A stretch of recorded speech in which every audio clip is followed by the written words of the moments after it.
The world was quiet at 2:17 in the morning. Outside Leo's window, the city was sleeping. The only sounds were the soft hum of his laptop and the frantic beat of his own heart. For the third night in a row, Leo was wide awake. He was a university student, and his small dorm room felt like a cage. Textbooks and papers were spread across his desk like a chaotic map of all the things he hadn't done. A half-empty cup of cold coffee sat next to his keyboard, a reminder of his failed attempt to stay awake and study just a few hours ago. Now he wasn't trying to stay awake. He was desperately trying to sleep, but his mind wouldn't let him. It was like a television with too many channels playing at once. One channel was replaying a mistake he'd made in his presentation that afternoon. Another was screaming about the economics exam he had in just 2 days, a test he felt completely unprepared for. A third was just a looping, anxious thought. You need to sleep. Why can't you sleep? If you don't sleep, you'll fail your exam. You need to sleep now. The more he thought about sleeping, the more impossible it became. He tried all the tricks. He counted sheep, but the sheep started worrying about their own problems. He tried lying perfectly still, but that just made him more aware of every little itch and twitch in his body. He even tried reading the densest, most boring chapter in his history textbook, hoping it would bore him to sleep. Instead, it just made him feel more stressed and stupid. Frustrated, he sat up and grabbed his phone. The bright light made him squint. He knew everyone said you shouldn't look at your phone when you can't sleep, but he was past caring. He needed a distraction, something to quiet the noise in his head. He opened his internet browser. His thumbs hovered over the keyboard. What do you search for when your brain is on fire? He typed. How to fall asleep fast. He'd seen all those articles before. They talked about meditation, which he couldn't quiet his mind enough to try. They talked about avoiding caffeine, which was a joke at this point. They weren't real solutions for a mind like his, stuck in overdrive. He deleted the search. He needed a different approach. If his brain wanted to think, he would give it something to think about. But not something stressful, not something important. He needed the opposite of important. He needed the most boring, mundane, simple information in the entire world. He typed a new search into the box. Boring facts to help you fall asleep. The screen filled with lists. 100 facts, so boring they'll put you in a coma. Incredibly dull facts about everyday objects. He scrolled, his eyes tired and heavy. Most of the lists were just silly or weird, not truly relaxing. Then one title caught his eye. It was calmer than the others. It wasn't trying to be funny. It said, "The most relaxing facts about water to nod off to." Something about those words felt gentle. Nod off. It sounded so natural, so easy. It wasn't about forcing sleep or fighting insomnia. It was just nodding off, like you do on a sofa on a lazy Sunday afternoon. And relaxing facts about water. Water was calm. Water was peaceful. He remembered liking the sound of rain. He clicked the link. The page loaded simple and clean, without loud ads or flashing pictures. At the top was the first fact, written in plain text. Leo leaned back onto his pillow, the phone glowing softly in the dark room. He took a slow, deep breath, and for the first time all night, he stopped telling his brain to be quiet. He just started to read. The first fact was this. A single drop of water is home to over 50 million living bacteria, all coexisting in a silent microscopic ocean. Now, you might think that sounds a bit gross, but Leo didn't see it that way. In that moment, lying in his silent dorm room, the fact painted a picture in his mind. He imagined a single perfect drop of water hanging from a leaf after the rain. And inside that tiny shimmering sphere, he imagined millions and millions of tiny creatures, all swimming, living, and existing together. It was a whole bustling city, a universe, right there in a single drop, and the most important word in that sentence was coexisting. There was no drama in that drop of water, no panic about exams, no anxiety about the future, just 50 million tiny lives, silently going about their business in their own little world. His own giant. Overwhelming problems, the exam, the presentation. The fear of failing suddenly felt very, very small. They were still there, but they didn't seem to fill the entire room anymore. The tight knot of anxiety in his chest loosened just a little. He let out a breath he didn't realize he'd been holding. His shoulders, which had been tensed up near his ears, finally relaxed and sank into the mattress. He didn't click to the next fact immediately. He just lay there in the dark, thinking about that tiny, silent ocean. And for the first time in 3 long nights, the racing thoughts in his head began to slow down, replaced by the gentle image of a single, peaceful drop of water. The image of that tiny, bustling universe in a water droplet lingered in Leo's mind. For a few precious seconds, the frantic TV channels in his head, the one about the exam, the one about the presentation, had all gone silent. They were replaced by a single peaceful picture, a world of silent, microscopic life. It was a strange feeling. He hadn't tried to fight his thoughts. He hadn't chanted a mantra or focused on his breathing. He had just read something simple, and his mind, which had been thrashing around like a trapped bird, had suddenly seen a window and flown straight through it. He felt a curiosity he hadn't felt in weeks. It wasn't the stressed-out curiosity of, I need to find the answer for my exam. This was different. This was the calm, gentle curiosity of a child looking at a bug on the sidewalk. What else was on this list? His thumb, which usually scrolled through his phone with frantic, jerky movements, now moved slowly. It gently tapped the screen, scrolling down just a little bit. The blue light of the phone wasn't harsh and annoying anymore. In the dark room, it felt like the soft glow of a nightlight. The next fact appeared on the screen. He read it slowly, letting each word sink in. The water you drink today has likely been part of a rain cloud, a mountain spring, and a dinosaur's drink millions of years ago. This one didn't create a picture of a tiny, silent world. This one created a feeling, a deep, ancient, connected feeling. Leo's eyes drifted from his phone screen to the half-empty glass of water on his nightstand. He'd poured it hours ago, hoping it would help him sleep. Now he looked at it not as just water, but as a time traveler. He thought about that water. He imagined it, long before he was born, long before his university was even built, falling from the sky as warm rain onto the back of a massive, slow-moving brachiosaurus. He saw the dinosaur lifting its long neck to the sky, its throat moving as it swallowed the rain. That same water was now sitting in a cheap glass next to his bed. He imagined it again, centuries later, frozen into a glittering piece of ice high on a mountain peak. Then, slowly melting, trickling down, joining a stream that bubbled over smooth gray stones. He saw a wolf, its fur thick and gray, bending its head to drink from that very stream.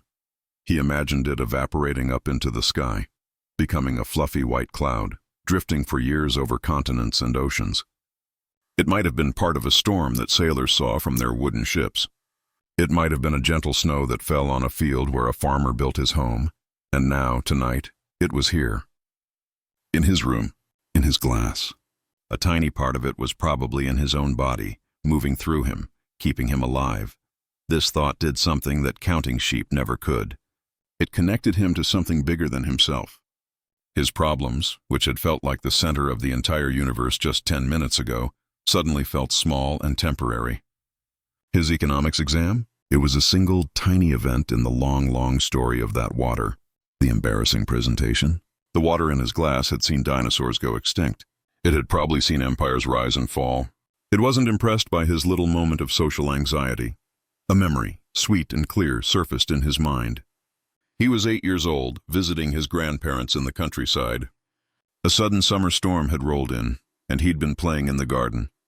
Instead of running inside, he'd stood there in the middle of the lawn, with the warm, heavy raindrops splattering on his t-shirt. He'd tilted his head back, stuck out his tongue, and closed his eyes, trying to catch the drops. He remembered the taste, clean and fresh. He remembered the feeling of freedom and pure, simple joy. He wasn't worried about anything in that moment. He was just a boy in the rain. Sitting in his sterile, stressful dorm room, he realized that the water on his tongue that day was the same water that was in his glass now. It was the same water that had been everywhere and in everything. He looked back at his phone. The list of facts was no longer just a list. It was a story. A quiet, ancient story that had been going on for billions of years. And he was a small but connected part of it. The tightness in his chest, the one that had been there for days, was gone. His breathing was now slow and deep, matching the quiet rhythm of the night. He felt his body getting heavier, sinking deeper into the mattress. The bed felt soft and welcoming, like a cloud. He wasn't asleep yet, but the war was over. He had stopped fighting.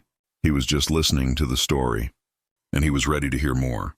With a calmness he hadn't felt in months, he scrolled down to the next fact. The feeling of connection was still warm inside Leo. The idea that the water in his glass had a history, a story that stretched back to the dinosaurs, had somehow made his small room feel bigger. It was as if the walls had dissolved, and he was now part of a vast, ancient landscape. He let his eyes close for a moment, holding on to the memory of the summer rain at his grandparents' house. He could almost smell the wet earth and feel the cool drops on his skin. For a few seconds, he wasn't a stressed student in a dorm. He was a boy, safe and happy, with not a worry in the world. The memory was so strong and so peaceful that he wanted to stay there. But a small, gentle curiosity pulled him back. What other stories did the water have to tell? He opened his eyes. The soft glow of his phone was still there, a quiet companion in the dark. His thumb, feeling slow and heavy, scrolled down. The next fact was waiting for him. The ocean has a global conveyor belt current that takes 1,000 years to complete a single cycle. Leo read it once. Then he read it again, slowly. 1,000 years. The number was so big it was almost impossible to understand. He tried to think about what the world was like 1,000 years ago. Castles were being built, knights in armor. Sailors were afraid to sail too far, thinking they might fall off the edge of the world. And all that time, this slow, massive river within the ocean was moving. It wasn't in a hurry. It wasn't rushing to meet a deadline. It had started its journey when the world was a completely different place, and it would finish its journey in a world he would never see. He pictured it in his mind. A deep, dark, powerful current flowing silently through the deepest parts of the sea. Fish that glowed in the dark would swim through it. Giant squids would drift by. Sunken ships would rest on the ocean floor as this immense flow of water passed over them. Century after century, he thought about his own heart, which had been beating so fast and anxiously just a little while ago. It was pounding like a drum in a heavy metal band. But this ocean current, its rhythm was different. It was the slow, steady heartbeat of the planet itself. A single, deep, powerful beat every 1,000 years. Without even realizing it, Leo's breathing began to change. He wasn't trying to control it. It just happened. His quick, shallow breaths from before deepened. He inhaled slowly, held it for a second, and then exhaled even more slowly. His breathing was no longer frantic. It was becoming deep and calm, like the tide rolling in and out on a quiet beach. In and out slowly, in and out. His own personal rhythm was starting to sync up with the planet's rhythm. The drumbeat of his anxiety was being replaced by the slow, patient pulse of the earth. He thought about his economics exam again. But this time it felt different. The exam was in 2 days. That felt like a terrifyingly short amount of time. But in the life of this ocean current, 2 days was less than a blink. It was nothing. The current would not even have moved a single inch in those 2 days. It had all the time in the world. This didn't make Leo feel lazy or like he shouldn't care about his exam. Instead, it gave him a new kind of perspective. His problem was real, but it was also temporary. It was a small wave on the surface of a very, very deep ocean. The ocean beneath was calm and steady, and it would still be there long after his exam was over and forgotten. A deep sense of peace settled over him. It was a physical feeling. The last bits of tension in his neck and shoulders seemed to melt away, as if they were being carried off by that slow, deep current. His body felt heavy and relaxed, like a stone sinking gently through calm water. He was lying perfectly still now, not because he was forcing himself to, but because it felt like the most natural thing in the world to do. The urge to toss and turn was gone. The frantic energy that had been buzzing through his veins had dissipated, replaced by a warm, heavy calm. He looked at his phone, still glowing with the fact about the 1,000-year journey. He felt a deep gratitude for this strange quiet list. It wasn't giving him commands or techniques. It was just telling him stories. And these stories were somehow untangling the knots in his mind. He knew there were more facts on the list, but he was in no rush. He was moving at the speed of the ocean current now. He could take his time. He let his eyes close again, just for a minute, focusing on the slow, steady rise and fall of his own chest, feeling for the first time like he was a small but connected, part of a very large and very patient world. Leo floated in a quiet space. The slow, rhythmic breath moving in and out of his body was the only sound he was aware of. The image of the deep ocean current was still with him, a dark, calm power moving at a pace he could barely imagine. For the first time in what felt like years, his mind was not a crowded, noisy room. It was a quiet, peaceful chapel. He felt so heavy, so deeply relaxed, that the idea of moving his thumb to scroll felt like a huge effort. He was perfectly content to just lie there in the silence. But a small, gentle part of him was still curious. The list had been a friend to him tonight, guiding him away from the cliffs of his own anxiety. He wanted to see what other friend was waiting for him. With a slow, deliberate movement, he shifted his thumb. The screen glided downward. The light from the phone seemed softer now, almost dimmed by the thick blanket of peace in the room. The next fact appeared. He had to blink slowly a few times to make his eyes focus on the words. A cumulus cloud, which looks light and fluffy as cotton candy, can weigh over 1,000,000 pounds. Leo's tired mind stumbled over the number. 1,000,000 pounds. He tried to picture 1,000,000 of anything. It was impossible. Then he tried to picture the weight of 100 cars. 1,000 cars. It was a weight so immense it was crushing just to think about. And yet, he looked out his window. The sky was clear tonight, but he knew the kind of cloud the fact was talking about. He remembered them from childhood, big, puffy, brilliant white clouds that drifted across a bright blue summer sky.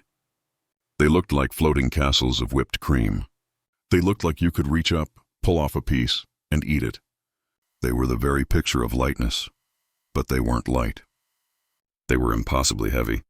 1,000,000 pounds of tiny water droplets all suspended in the air, floating with effortless grace. This was a paradox his sleepy brain loved. It wasn't a stressful puzzle to solve. It was a beautiful mystery. How could something so heavy look so light? How could 1,000,000 pounds just float? He thought about his own worries. His fear of failing his exam felt heavy, like a solid, painful weight on his chest. The embarrassment from his presentation felt like a heavy rock in his stomach. He had been carrying these weights around for days, and they felt so solid, so real, so immovable. But the cloud was 1,000,000 pounds, and it floated. Maybe his worries weren't as solid as he thought. Maybe, just maybe, they were like the cloud. From the ground, a problem can look huge and solid and permanent. But if you could change your perspective, if you could see it from a different angle, you might see that it's just a collection of tiny, manageable parts held together by air and thought. And things that are held together by air and thought can change. They can drift away. They can dissolve. The weight on his chest didn't feel as solid anymore. It felt puffier, like a cloud. Still there, but not as crushing. Maybe it too could float. This thought was the most freeing one yet. It wasn't about his problems being small in the grand scheme of time, like the ocean current. It was about the very nature of his problems themselves. They weren't solid rocks. They were just clouds. And clouds, no matter how heavy, are designed to float. A deep, heavy sigh escaped his lips. It was a sigh of release. It was the sound of letting go of a weight he thought he had to carry forever. His body felt different now. Before, the relaxation was about slowing down. Now, it was about lightness. The mattress beneath him seemed to soften, cradling him. His arms and legs felt like they weren't made of bone and muscle anymore, but of something soft and airy. He felt like he himself was floating just a little above the bed. He was so deeply relaxed that he almost didn't hear the faint sound of a car driving by on the street outside. The sound didn't startle him. It didn't make him angry that his silence was broken. Instead, it just blended into the quiet of the room, another part of the night. He knew he was very close to sleep now. The line between being awake and being asleep was becoming blurry. The real world and the world of these gentle facts were mixing together. He was a boy in the rain. He was a drop of water with a universe inside. He was a deep ocean current, and now he was a heavy, fluffy cloud, floating peacefully in the dark sky of his room. He didn't fight it. He welcomed it. He let the feeling of weightlessness carry him. The phone was still in his hand, but his grip was loose. He was ready to drift away, just like the cloud. Leo was floating. The feeling of being a heavy, weightless cloud was still wrapped around him like a soft blanket. He was in that beautiful fuzzy place right at the edge of sleep. The hard edges of the room, the desk, the chair, the stack of textbooks, had all melted into shadows. His thoughts were no longer clear sentences. They were now like gentle pictures that drifted through his mind and then faded away. In this quiet, half-dreaming state, a real sound gently bumped into his awareness. It was the low, distant hum of a refrigerator from another dorm room down the hall. A week ago, even a few hours ago, that sound would have driven him crazy. It was an annoying, constant buzz that highlighted how alone and awake he was in the middle of the night. But now, lying there so deeply relaxed, he didn't feel annoyed. He just noticed it. As he noticed the sound, his sleepy fingers, almost by themselves, moved on the phone screen. He didn't scroll to find a new fact. The list was just there, waiting. His eyes half closed and heavy. Found the next line of text. The sound of moving water, a stream, waves. Rain is one of the most universally soothing sounds to the human brain because it masks sharper, more startling noises. Leo didn't so much read this fact as he felt it. It wasn't an idea. It was an explanation for a feeling he knew very well. Suddenly, he wasn't in his dorm room anymore.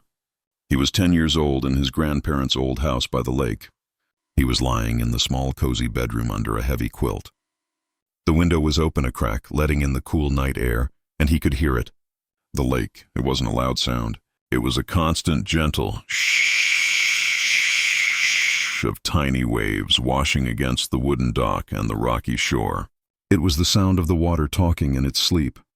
He remembered how safe he felt in that bed, how he always fell asleep so quickly there. He never thought about why. He just did. Now he understood. The sound of the lake wasn't just a nice sound. It was a protective sound. That soft, rhythmic shh was like a gentle guard standing watch over the silence. It covered up the other, harsher sounds, the creak of the old house settling, the snap of a twig outside, the occasional cry of a night bird.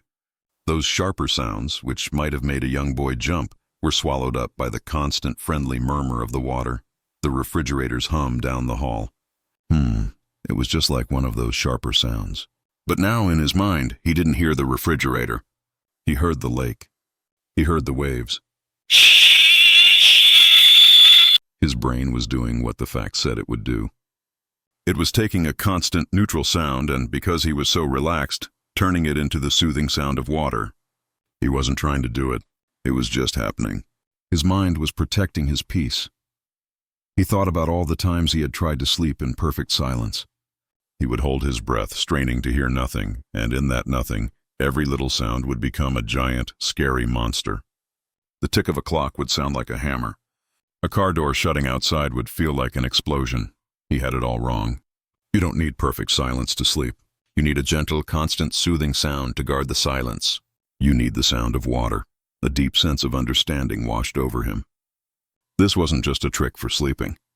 This was a lesson for life. You can't block out all the sharp, annoying, and stressful noises of the world. The buzz of anxiety, the creak of worry, the snap of fear. Trying to create perfect silence in your mind is impossible. But maybe you can find your own internal sound of water, a gentle, constant thought or feeling that can cover the sharper ones. A feeling of safety, a happy memory, a picture of something peaceful. For Leo right now, that sound was the memory of the lake at his grandparents' house. It was the feeling of being a small boy, safe and loved, listening to the water sing him to sleep. The hum of the refrigerator faded completely from his awareness. All he could hear, both in his memory and in the quiet of the room, was the gentle, rhythmic shh of the waves. His breathing slowed even more, matching that slow, lapping rhythm. In, shh, out, sir. He was so close to sleep now. The phone felt like a feather in his hand. The facts on the screen were no longer words to read, but just part of the dream he was already having. He had found his sound of water, and it was carrying him away, softly washing all his worries far out to sea, leaving nothing behind but a clean, quiet, peaceful shore. Leo was now drifting on a quiet lake of his own making. The sound of the waves was not just a memory anymore. It was a physical feeling, a gentle rocking motion that cradled his whole body. The stressful student in the messy dorm room was a distant figure, a character from a story he'd read long ago. The man lying in the bed now was just a body, a tired, heavy, peaceful body. In this state, the boundaries between himself and the world were soft. He felt connected to the water in the glass, to the ancient ocean current, to the heavy cloud. He was a part of it all, and it was a part of him. As this feeling of connection swelled inside him, His eyes, which were almost completely closed, drifted down to his own chest. He could feel his heart beating there.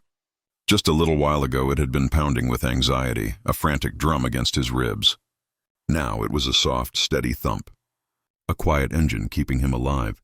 He became aware of the warmth under his skin, the blood moving through his veins, the slow, deep breaths filling his lungs. His thumb, moving with a mind of its own, found the phone again. It didn't feel like a separate device anymore. It felt like an extension of his own hand, showing him thoughts from his own mind. The light from the screen was the only light in his universe, and it was a friendly, gentle light. He let his gaze fall upon the next fact. The human body is about 60% water. The brain and heart are 73% water. This fact did not send his imagination out to dinosaurs or oceans or clouds.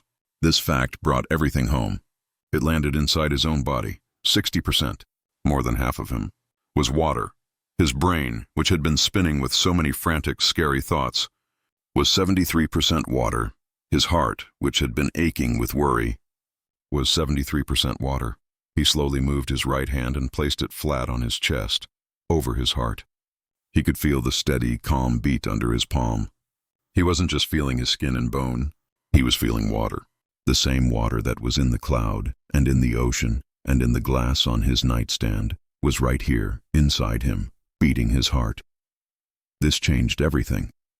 The anxiety he had been feeling all week. It wasn't some monster from outside that had attacked him. It was a turbulence in his own internal water. It was a storm in the ocean that was his own body. And what happens to water when it is turbulent? If you try to fight it, if you try to smash the waves with your hands, you just make more splashes and more chaos. But if you are patient, if you just wait and be still, the turbulence always settles down. The water becomes calm again by itself. It is its nature to find stillness. His anxiety was not him. It was just a weather pattern in the water that made him. A storm in his personal sea. And storms always pass. This was the kindest thought he had ever had about himself. All night he had been learning to be gentle with the world, to see the universe in a water drop, to be patient like the ocean current, to float like a cloud. Now, he realized he needed to be that gentle with himself. He had been so angry at his brain for not shutting up. He had been so frustrated with his body for not falling asleep. He had been fighting the storm inside him, and that fighting only made the waves bigger. Now, for the first time, he felt a deep sense of compassion for himself. He let his hand rest gently on his chest, not to feel his heartbeat, but as a way of comforting the water inside. A way of saying, "It's okay. The storm can be here. It will pass. I will be still and wait." A single warm tear escaped from the corner of his eye and rolled down his temple into his hair. It wasn't a tear of sadness or frustration. It was a tear of relief. It was a tiny drop of his internal ocean finding its way out, carrying a little bit of the tension with it. He was water. And water is resilient. It can flow around obstacles. It can wear down stone with its gentle, constant patience. It can exist as a solid, a liquid, or a gas. It can adapt. It can heal. The last bit of resistance inside him melted away. The feeling was not that he was trying to sleep. The feeling was that sleep was a natural state of the water that he was. Just as water in a pond becomes still when the wind dies down, he was becoming still. His body felt completely unified now, not a collection of separate, tense parts, but one single, calm pool. The phone slipped from his loose fingers and settled softly onto the blanket beside him, its screen still glowing like a tiny, friendly moon in the dark. He didn't need to read anymore. The most important lesson was now beating quietly inside his own chest. He was water, and water eventually always finds its way to peace. The phone lay beside him, its soft glow lighting up a small patch of the blanket like a tiny nightlight. Leo didn't notice it anymore. His eyes were closed, and the world behind his eyelids was a deep, dark blue. The feeling of being made of water was now complete. He wasn't just thinking it. He was feeling it. His body had lost all its sharp edges. He was a contained, quiet pool, and the slow rhythm of his breath was the only movement on his surface. In this quiet, dark space, a final thought from the list surfaced in his mind. It wasn't something he read now. It was something he had seen earlier, and his sleeping mind was offering it back to him like a gift. The fact floated up into his awareness. In the deepest parts of the ocean, where no light penetrates, Water exists in a state of near-perfect stillness and silence. His imagination, which had been so active all night, now plunged downward. He wasn't floating on the surface of a lake anymore. He was sinking, gently and slowly, into the deep, dark ocean. He drifted down past the sunlit zone, where the water was blue and fish darted in shimmering schools. He drifted down past the twilight zone, where the light faded to a dim, mysterious gray. He sank deeper and deeper into the absolute blackness of the abyss. There was no light here, none. It was a blackness so complete it was like closing your eyes inside a locked room. But it wasn't a scary blackness. It was a peaceful, velvet blackness, a blanket of quiet. There was no sound. The storms that raged on the surface, the waves crashing against each other, the noise of boats and life, none of it reached down here. It was a silence so profound it was like a physical thing, a soft pressure on his skin, comforting and heavy. This was the stillness he had been searching for. This was the opposite of his dorm room, with its buzzing electronics and the hum of the refrigerator and the frantic traffic of his own thoughts. His dorm room was the chaotic, sunlit surface of the ocean. But here, in the deep, there was only peace. He imagined the creatures that lived here. Not scary monsters, but gentle, strange beings adapted to the calm. Fish with glowing lures that moved through the darkness like slow, living stars. Jellyfish that pulsed with a soft, internal light, drifting with no purpose other than to drift. They didn't rush. They didn't worry.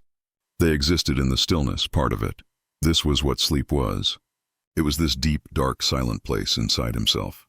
It was the abyss of his own mind, a place where the surface storms of worry and fear could not reach. He let himself sink into it. He stopped being a person in a bed. He became a part of that deep ocean water. He was the stillness. He was the silence. His thoughts, which had been like chattering birds, now fell silent, one by one, until there was only the quiet hum of existence. The last thread connecting him to the waking world was the feeling of his own breath. But even that was changing. His breaths were becoming so slow, so shallow that they were almost not there at all. He wasn't forcing them. His body was simply handing over control to a deeper, more ancient part of himself. The part that knew how to beat his heart and digest his food without him ever having to think about it. The part that knew how to sleep. The feeling was not one of fighting for rest, but of surrendering to it. He was not trying to fall asleep. He was allowing sleep to rise up and claim him, like the deep, dark water of the abyss rising to meet him as he sank. He felt a final, distant sensation of his fingers twitching once on the blanket, a last little signal from the surface world. And then it was gone. Leo was no longer lying in his bed thinking about the ocean. In his mind, he was the ocean, and he was sinking into his own deepest, darkest, most peaceful part, where light and sound and worry were simply impossible. He had reached the place where true sleep begins. The world outside, the exam, the presentation, the dorm room. It had all dissolved into the gentle, absolute blackness. He had finally arrived home. There was no moment when Leo fell asleep. There was no sudden drop. It was more like a gentle fading, like the last light of a sunset disappearing behind a distant hill. One moment he was the deep, dark, silent ocean. The next moment he was simply gone. The person who had been worrying and thinking and trying so hard had quietly left the room, leaving only a sleeping body behind. His phone, which had been his guide and his friend through the long night, sat on the blanket beside him. The screen, which had been glowing with gentle facts, suddenly went dark. The timer had run out, and the phone had put itself to sleep. It was now just a silent black rectangle. Its job was done. The room was pitch black and completely silent. But the silence was different now. Before, the silence had been heavy and anxious, a thing to be filled. Now the silence was soft and full, like a room after a beautiful piece of music has ended. It was a peaceful silence. Leo's body was in a deep, dreamless sleep. This wasn't the restless, twitching sleep of exhaustion. This was the kind of sleep that heals. His muscles, which had been tight ropes of stress for days, were now completely soft and limp. His face, which had been scrunched up in worry, was smooth and relaxed. He looked young again. He looked like the boy who had stood in the rain at his grandparents' house. He didn't move. He didn't dream. His mind was like a perfectly still lake on a windless morning. There were no thoughts skimming across the surface. There was only a deep, nourishing rest, Outside, the world continued. A car drove by, its headlights painting a slow, moving stripe of light across his ceiling. The sound of its engine was just a soft rumble that came and went, not even a whisper in his deep ocean of sleep. The refrigerator in the other room hummed its constant note, but it was no longer a sound to be masked. It was just part of the background music of the night, and it didn't touch him at all. He was untouchable. He was in a fortress of rest. His breathing was so slow and quiet it was almost impossible to see. A deep, slow inhale that took almost 10 seconds, a little pause, and then a long, slow exhale that seemed to go on forever. It was the breathing of someone who has no worries, no places to be, nothing to do. It was the breathing of a baby, or a very old person who is at peace with the world. This was the final gift of the relaxing facts. They hadn't just stopped his thoughts. They had changed his state of being. They had guided him from a state of war with his own mind to a state of surrender. And in that surrender, he had found a profound peace that was deeper than any dream. He had not been knocked out by sleep. He had been gathered by it. The night passed around him. The digital clock on his desk, which had been his enemy for so many hours, now changed its numbers without any struggle. 3:04 a.m., 4:22 a.m., 5:51 a.m. Each number was a milestone in his journey of rest, a quiet celebration of the peace he had found. He didn't wake up when the first gray light of dawn began to touch the window. He didn't stir when the birds started their morning songs outside. His body knew it wasn't done yet. It had a deep debt of sleep to pay, and it was paying it back in full, with interest, when the sun finally rose, filling his room with a soft golden light. It fell upon a completely different person from the one who had been there the night before. The anxious student was gone. In his place was a young man, resting deeply, his body and mind finally working together to repair and restore themselves. He had sailed across the restless sea of his own anxiety and had found a gentle shore. And on that shore, there were no exams, no presentations, no fears. There was only rest, quiet, deep, and real. The war was over, and peace had finally, blessedly, arrived.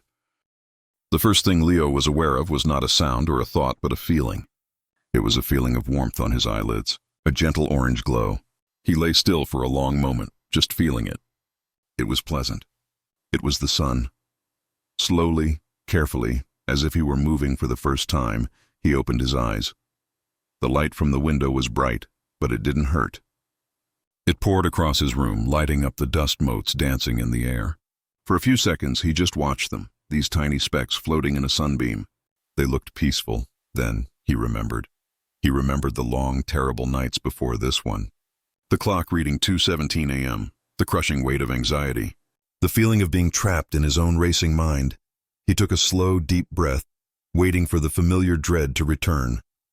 The panic about his economics exam, the embarrassment from his presentation. He waited for the tight fist of worry to clench in his chest.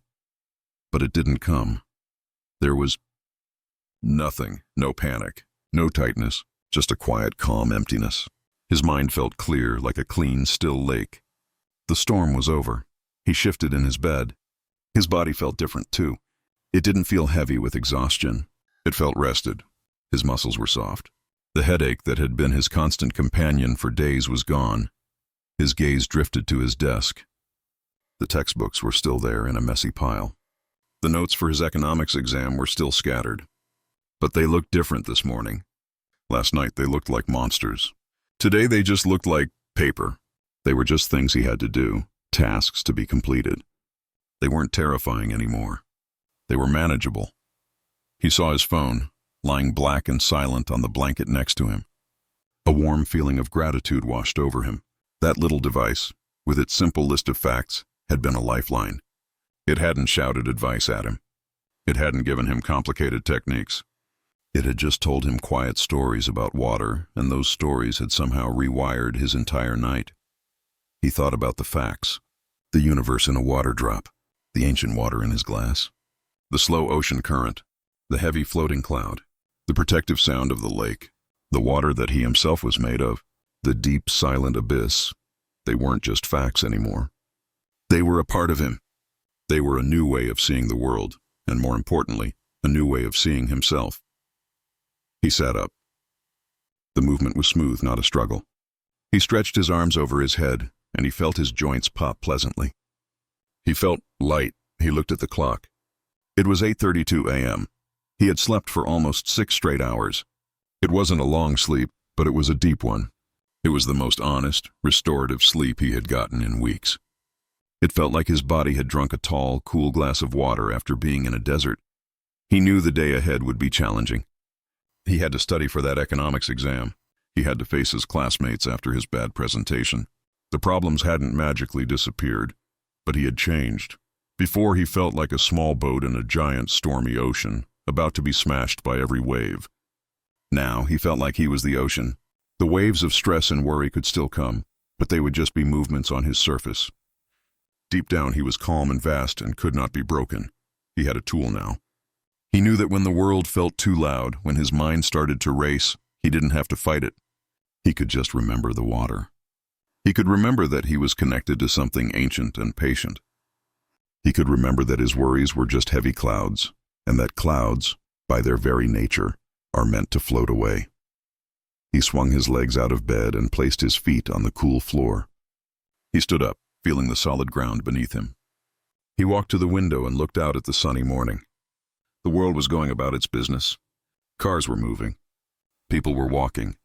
For the first time in a long time, he didn't feel separate from it all. He felt a part of it, a small but connected piece of a big, beautiful, flowing world. He turned away from the window and looked at his messy desk. He didn't feel overwhelmed. He felt ready.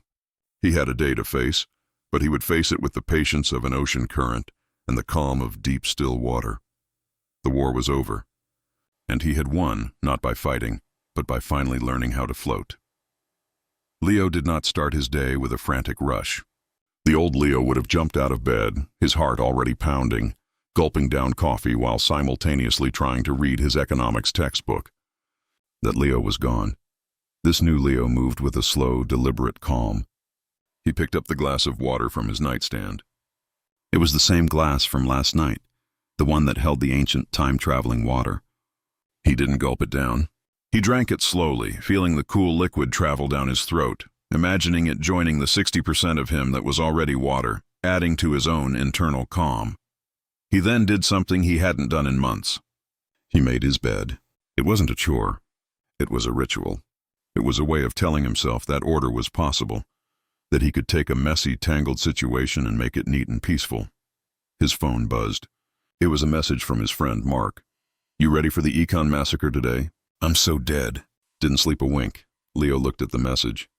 A week ago, this would have sent a fresh jolt of anxiety through him. It would have been proof that everyone else was just as stressed, making his own stress feel even more real and terrifying. But today, he felt something different. He felt compassion for his friend. He knew exactly how that felt, to be trapped in that sleepless, frantic prison. He typed a reply. His fingers were slow and calm. "Got some rest. We'll be okay. Just breathe." He put the phone down. He wasn't pretending the exam wasn't happening. He was just choosing not to let it become a monster. It was a wave, and he was the ocean. He walked to his desk. The pile of economics notes was still there, but instead of seeing one giant impossible mountain, he saw small, manageable stones. He picked up the first chapter. "I will just read this one chapter," he said to himself, his voice quiet in the sunlit room. "That's all. Just this one." He started to read, and a miracle happened. The words made sense. His mind, which had been a tangled knot of panic before, was now clear and focused. He could follow the logic. He could understand the concepts. The information was going in, and it was staying there. He wasn't studying out of fear anymore. He was studying out of a quiet curiosity. It was the same feeling he'd had last night, reading the facts about water. He was just learning, one simple thing at a time. After a while, he needed a break. The old Leo would have felt guilty for taking a break. The new Leo simply stood up, walked to the window, and looked outside for 5 minutes. He watched a bird building a nest in a tree. He didn't think about economics. He just watched the bird, its focused, patient work. It wasn't in a rush. It was just doing what needed to be done, one twig at a time. He returned to his desk and picked up the next chapter. Later that afternoon, he walked into his economics exam. The room was tense. He could feel the anxiety buzzing in the air. He saw Mark, who looked pale and was tapping his pen nervously on the desk. Leo found his seat. He put his bag down. He took a slow, deep breath, remembering the deep, silent abyss of the ocean. He remembered that he was water, and that water can be still, even when the air above is full of wind. The professor handed out the exams. The rustle of paper sounded like a storm approaching. Leo looked down at the first question. It was a difficult one. The old panicked thought tried to surface. You don't know this. You're going to fail. But he didn't fight the thought. He acknowledged it, like noticing a cloud passing in front of the sun. He knew the cloud was heavy, but he also knew it could float. He let the thought go. He took another breath. He read the question again, slowly. And then, from the clear, calm pool of his mind, the answer surfaced. It was there. He started to write. He didn't rush. He wrote steadily, his hand calm. He wasn't trying to conquer the exam. He was simply flowing through it, like a river flows around rocks, finding the path of least resistance. When he finished, he put his pen down. He had used all the time, but he hadn't felt rushed. He felt done. He had done his best, and his best today was calm and clear, which was much better than his best when he was panicked. He walked out of the exam hall. Mark ran up to him, his face full of stress. That was impossible. How did you do? I totally blanked on question 3. Leo just smiled a small, gentle smile. It was okay, he said. I just took it one question at a time. That night, when it was time for bed, Leo felt a familiar twinge of fear. What if the insomnia came back? What if the peaceful feeling was just for one night? He got into bed and turned off the light. The room was dark and quiet. He waited for the old racing thoughts to start their parade, but they didn't. His mind was quiet. He didn't need to look at his phone. He didn't need to read the facts about water again. They were inside him now. They were a part of his story. He simply lay down, placed a hand on his chest, and felt the calm, steady beat of his heart, the heart that was 73% water. He thought about the slow, patient ocean current moving through the deep, dark sea. He felt his breathing begin to slow, matching that ancient, peaceful rhythm. He had not just found a way to sleep for one night. He had found a new way to be. He had learned to stop fighting the waves and instead to remember that he was the ocean. And as he drifted off into a deep, natural, and easy sleep, he knew, with a quiet certainty, that he would be okay. However the waves of life turned, he now knew how to float.